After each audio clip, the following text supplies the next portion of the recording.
It's a new year and 2023 is going to be a great year for survival games. While I normally review them, I felt like sharing my top anticipated survival games to be released in 2023 and more games beyond that. And while I post once a month, this is not going to conflict with my normal schedule, so you're still going to get a video this month.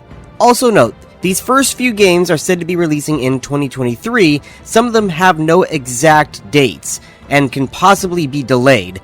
After those, I will have a section at the end for games that have no release dates, but I'm still excited for. Now then, in no particular order, my top anticipated games. The first one is going to be The Sons of the Forest. There is no current early access release date other than 2023, and there's not a lot of info on the game itself, other than some new creatures, new tactical style gear rather than primitive, and even an added seasons and weather events. I didn't expect to like the first game as much as I did, but now I'm excited to see where this new second entry has to offer when it does eventually come out, and all of the creepy monsters you get to fight. One of my favorite movie trilogies, if not my all-time favorite, is Lord of the Rings. This game unfortunately is Epic Store exclusive, however it does have a stated release into early access of spring 2023, which is in the next few months, so that's very soon. You'll get to create your own dwarf and ventures into the mines of Moria, where the map is procedurally generated every time you make a new file, just like in Valheim or Minecraft. The world is fully moldable with the terrain, just like in Minecraft. Supposedly there is also some overworld things as well, but mostly will be down below, with the deeper you go, the harder it gets. Creatures can be alerted to your presence with the sounds you make, and gear and items can have magical effects. I'm gonna download the Epic Store just for this game alone. One of my most anticipated out of the bunch is Palworld. From the creators of Craftopia, this open-world survival game is everything we've ever wanted from a Pokemon game. Expected to come out in 2023 into early access, from cute and cool-looking pals to creepy-looking villains, which has been confirmed you can actually join. You can choose to be a good guy, true neutral, or a villain in this game as you go out and capture pals for them to help you gather materials, build homes or factories. You can even poach and hunt the pals for food and other resources. Not only that, it has a level of comedy to it that is unmatched by any other game on this list. Every single trailer had me rolling in laughter, and the devs are also very active on Discord and are willing to answer questions and even take ideas for the game. They just recently allowed the community to vote on names for the pals. Pokemon with guns, I can't wait. My most anticipated game is going to be Ark 2. With the expected early access of 2023, as of the making of this video, we're still waiting on gameplay footage, but supposedly it's going to be sooner rather than later. This game is going to be a complete overhaul of Ark, from new climbing and traversal mechanics to making sounds which can alert the dinos. Supposedly better dino AI as well, to be more realistic, fully customizable characters and gear, a turn to a more tribal setting rather than a sci-fi setting. Of course, we might still have some sci-fi, remnants left over, and even Souls-like combat. All of this is just singing to me beautifully. Now, the only issue people seem to have is that the game will be third-person only. However, I have 2 points to that. One is that the devs have already said that they embrace mods, and they will allow them from day one. So someone is going to make a first-person mod, probably in the first week or so, and they said if that happens, they're okay with that. Not only that, if the game runs and feels as good as it sounds, well, I would rather be in third person to watch my guy in action and be badass. The only reason you don't want to play in third person in the normal Ark is because it's clunky and pretty much ass. But in games like Conan Exiles, where the animations are much smoother and way cooler than when you are in first person, I would rather play in third person rather than first. Either way, I'm very hyped for this game.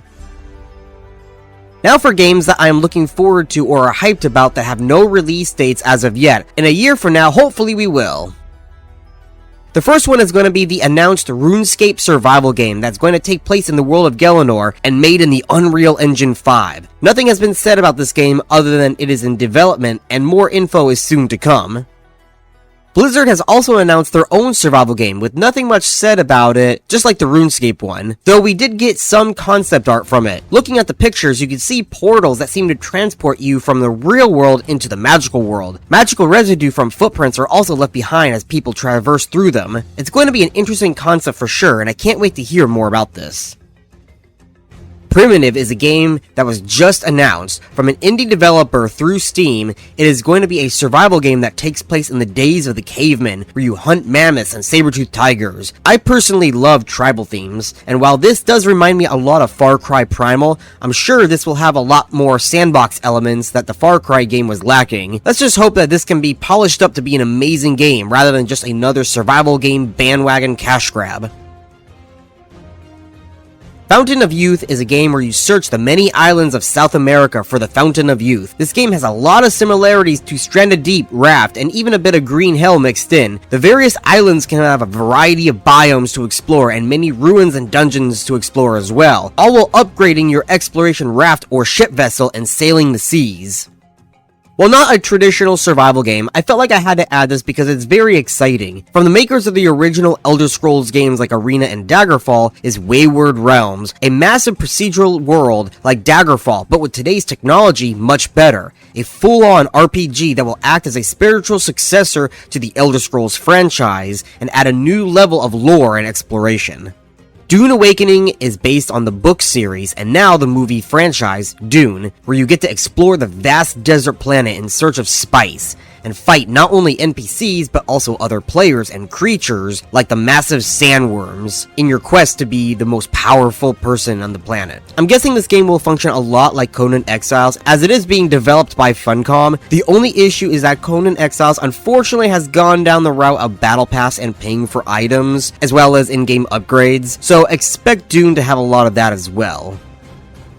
Return to Nangrim is a dwarven survival game with no current release window just yet, but unlike Return to Moria, this is more of a solo story-driven survival game, similar to Subnautica, where you progress further and further into the mountain and unlock new areas through exploration and crafting, like one large dungeon crawler. There is a free demo available to play on Steam as of right now.